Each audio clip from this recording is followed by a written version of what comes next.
গণসমাবেশ ও গণমিছিল অনুষ্ঠিত হয়েছে। সোমবার বিকেল ৩টায় শহরের জনতা ব্যাংকের মোড়ে কমিউনিস্ট পার্টি জেলা শাখার সভাপতি আজাদ আহমেদের সভাপতিত্বে এবং সাধারণ সম্পাদক অরুণ কুমার সিংহের সঞ্চালনায় অনুষ্ঠানে প্রধান অতিথি বাংলাদেশের কমিউনিস্ট পার্টির কেন্দ্রীয় কমিটির সাবেক সভাপতি কমরেড মুজাহিদুল ইসলাম সেলিম। আরও বক্তব্য রাখেন কেন্দ্রীয় কমিটির সম্পাদক কমিটির সদস্য কাজী নজরুল ইসলাম। অন্যান্য বক্তব্য রাখেন কমিউনিস্ট পার্টির কেন্দ্রীয় কমিটির সভাপতি মণ্ডলীর সদস্য অনুষ্ঠানে বক্তারা বলেন, বিগত দিনে টাকা সিস্টেম বাসের মাধ্যমে আওয়ামী লীগ সরকারের লুটেরা কর্মকর্তাদের মাঝে সেই টাকা পাচার হয়েছে। তথাকথিত উন্নয়নের নামে দেশকে পেছন দিকে ঠেলে দেওয়া হয়েছে। রাজনৈতিক স্থিতিশীল অবস্থা বিরাজ করতে হলে সরকারের ধারাবাহিকতা দরকার, সেখান থেকে বঞ্চিত করা হয়েছে। ক্ষমতাকে টিকিয়ে রাখতে শত শত মানুষকে গুলি করে হত্যা করা হয়েছে, মানুষের উপর জুলুম করা হয়েছে। দেশের মানুষ দিনের পর দিন নির্যাতিত হয়েছে। তারা বলেন গণের অভ্যুত্থান একদিনে হয়নি, তার জন্য বছরের পর বছর, মাসের পর মাস, দিনের পর দিন অপেক্ষা করতে হয়েছে। বক্তারা বলেন আন্দোলনকে চাঙ্গা করার জন্য অতীতে কমিউনিস্ট পার্টি যে ভূমিকা রেখেছে তা অবশ্য প্রশংসার দাবি রাখে। প্রথম কৃষক আন্দোলন শুরু হয়েছিল, পরবর্তীতে আন্দোলন গণ-অভ্যুত্থানে রূপ পেয়েছিল, যে কারণে আওয়ামী লীগ সরকারকে ক্ষমতা থেকে নামতে হয়েছে।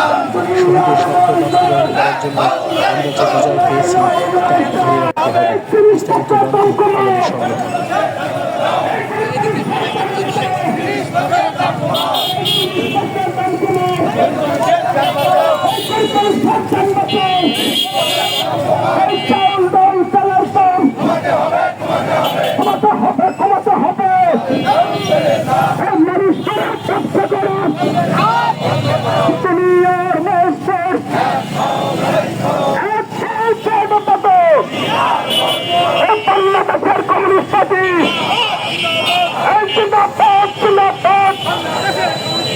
আমাদের সঙ্গে কিন্তু কথা লাগে কেন? তথাকথিত উন্নয়নের নামে তিনি বললেন এই উন্নয়ন যাতে অবারিত ভাবে চলতে পারে সেইটা শর্ত হল দেশের রাজনৈতিক স্থিতিশীলতা লাগবে। তারপরের কথাটাই হলো মারাত্মক, যে রাজনৈতিক স্থিতিশীলতা করতে হলে সরকারের ধারাবাহিকতা লাগবে।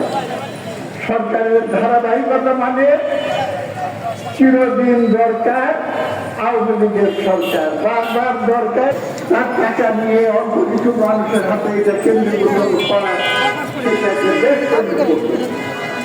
আমার সঙ্গে ব্যক্তিগতভাবেই ঝগড়া হয়েছে।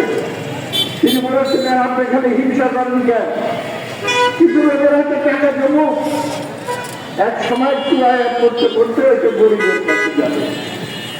আমি জবাবে বলেছিলাম এটা চুয়ায় গরিবের কাছে যায় না, চলে যায় সুইজারল্যান্ড, চলে যায় কানাডা, চলে যায় মালয়েশিয়া। তাদের হাতে টাকা জমতে না দিয়ে আপনি এই টাকা আমার গার্মেন্টস শ্রমিকদের দেন,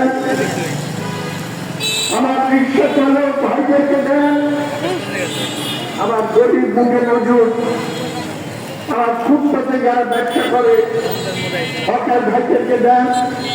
আমি গ্যারান্টি দেবো একটা পয়সা তিনি আর এর কোনো জবাব দিতে পারেন। একটা কথা বলেছিলেন ক্ষমতায় থাকতে হলে অনেক কিছুই করতে হবে,